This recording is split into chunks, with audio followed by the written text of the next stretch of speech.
హైదరాబాద్ కేంద్రీయ విశ్వవిద్యాలయం భూములు అమ్ముతుంటే చూస్తూ ఊరుకోబోమని రాష్ట్ర బీజేపీ నేతలు స్పష్టం చేశారు. ఢిల్లీకి కప్పం కట్టేందుకు 40,000 కోట్ల విలువ చేసే భూములను వేలానికి సిద్దం చేశారని మండిపడ్డారు. భూముల వేలాన్ని అడ్డుకోవాలని రాజ్యసభ 0 అవర్లో ఎంపీ లక్ష్మణ్ కోరారు. ఇదే విషయమై కిషన్ రెడ్డి నేతృత్వంలో రాష్ట్ర బీజేపీ ఎంపీలు కేంద్ర విద్యాశాఖ మంత్రి ధర్మేంద్ర ప్రధాన్ను కలిశారు. మరోవైపు హెచ్సీయూ సందర్శనకు వెళ్లేందుకు యత్నించిన రాష్ట్ర కాషాయ నేతలను పోలీసులు అదుపులోకి తీసుకున్నారు. హైదరాబాద్ కేంద్రీయ విశ్వవిద్యాలయ భూముల అంశంలో బీజేపీ పోరాటం ఉధృతంగా చేసింది. రాష్ట్రం విద్యార్థుల భవిష్యత్తుకు ఉపయోగపడే భూములను అమ్ముతామంటే చూస్తూ ఊరుకునేది లేదని స్పష్టం చేసింది. గత ప్రభుత్వాన్ని మించి రాష్ట్రంలో ప్రస్తుత ప్రభుత్వం విధ్వంసాన్ని సృష్టిస్తుందని కేంద్ర మంత్రి బండి సంజయ్ అన్నారు. కంచె గచ్చిబౌలిలోని 400 ఎకరాల భూమికి సంబంధించి హైకోర్టులో కేసు నడుస్తోందని, ఈ నేపథ్యంలో రాష్ట్ర సర్కార్ వ్యవహరిస్తున్న తీరు సరికాదంటూ మండిపడ్డారు. భూమి చదును పేరుతో రాష్ట్ర ప్రభుత్వం కోర్టు ధిక్కరణకు పాల్పడుతోందన్నారు. చెట్లను తొలగిస్తూ పర్యావరణ విధ్వంసం చేస్తున్నారన్నారు. ప్రజా ప్రయోజనాలకు కాకుండా ప్రభుత్వ భూములను అడ్డగోలుగా విక్రయించడాన్ని రేవంత్ రెడ్డి గతంలో వ్యతిరేకించిన సంగతి మరచిపోయారా అని ధ్వజమెత్తారు.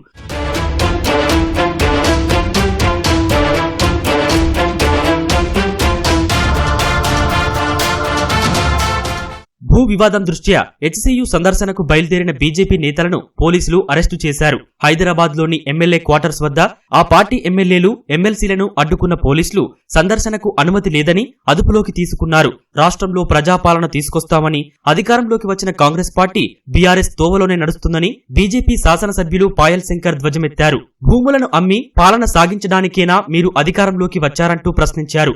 గతంలో కాంగ్రెస్ విపక్షంలో ఉన్నప్పుడు చేసిన వ్యాఖ్యలను మరిచారా అంటూ నిలదీశారు.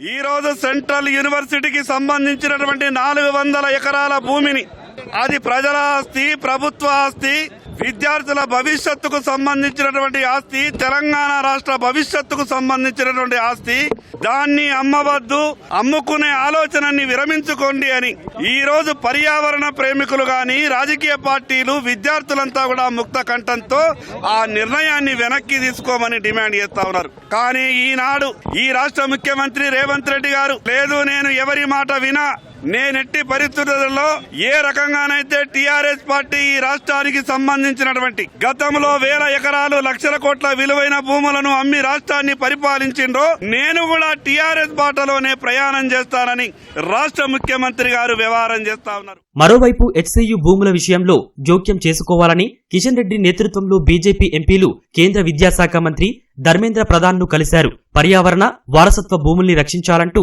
ధర్మేంద్ర ప్రధాన్ కు నివేదించారు. యూనివర్సిటీకి కేటాయించిన భూములు మార్కింగ్ చేసేలా చర్యలు తీసుకోవాలని కోరారు. ఇదే అంశాన్ని రాజ్యసభ 0 అవర్లోనూ ఎంపీ లక్ష్మణ్ లేవనెత్తారు. 400 ఎకరాల వర్సిటీ భూముల అమ్మకాన్ని అడ్డుకోవాలని విజ్ఞప్తి చేశారు. పర్యావరణ మంత్రిత్వ శాఖను సైతం కలుస్తామని వెల్లడించారు. ఇచ్చిన హామీల కోసం కాకుండా ఢిల్లీకి కప్పం కట్టేందుకు భూములను వేలానికి పెట్టారని మండిపడ్డారు.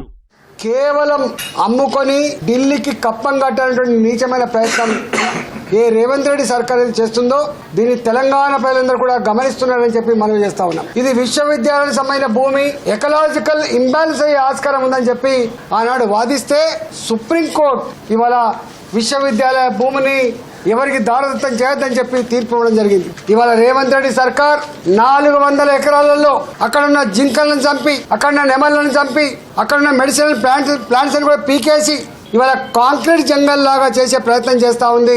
హైదరాబాద్ విశ్వవిద్యాలయం గొప్పతనాన్ని రాబోయే కాలంలో ఇంకా కొన్ని వేల మందికి జ్ఞానం అందించేటువంటి విశ్వవిద్యాలయంగా ఎదగకూడదని, అది ప్రపంచ స్థాయి విశ్వవిద్యాలయంగా చేసే ఆస్కారం ఉండకూడదని చెప్పి ఏ కుట్ర అయితే చేస్తుందో దీన్ని తీవ్రంగా భారతీయ జనతా పార్టీ అడ్డుకుంటుంది.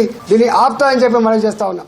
తెలంగాణలో విలువైనటువంటి భూములను భావితరాల భవిష్యత్తును తాకట్టు పెట్టడానికి కాంగ్రెస్ కు తెలంగాణ ప్రజలు అధికారం ఇవ్వలేదు. ఇవాళ వాస్తవంగా తెలంగాణలో ఈ రకంగా బుల్డోజర్లు రాత్రి రావడం ఏంటి, పండుగ పూట ఏంటి, విద్యార్థులను ఎక్కడెక్కడ కట్టడి చేయడం ఏంటిది, ఆ రకంగా అరెస్టులు చేయడం ఏమిటి, అమ్మాయిలను చూడకుండా వాళ్ళ మీద జులుం చేయించడం ఏమిటి, అసలు ఇవాళ అంబేద్కర్ గారి యొక్క రాజ్యాంగం నడుస్తున్నదా లేదా త్రిపులార్ రాజ్యాంగం నడుస్తుందని చెప్పి కూడా నేను పార్లమెంట్ లో ఈ అంశాన్ని ప్రస్తావించాను. ఖచ్చితంగా ఆ భూములు కాపాడడానికి భారతీయ జనతా పార్టీ మా వంతు ప్రయత్నం చేస్తాం. ఇవాళ ప్రజలు ఇచ్చిన అవకాశాన్ని, ఈ యొక్క భావితరాలకు సంబంధించిన సంపదను కాంగ్రెస్ ఆ రకంగా అమ్మకానికి చేయడానికి వీల్లేదని చెప్పే మా భావన. హెచ్సీయూ భూముల వేలంపై రాష్ట్ర ప్రభుత్వం వెనక్కి తగ్గేదాకా ఊరుకోబోమన్న బీజేపీ నేతలు విద్యార్థులకు అండగా ఉంటామని స్పష్టం చేశారు.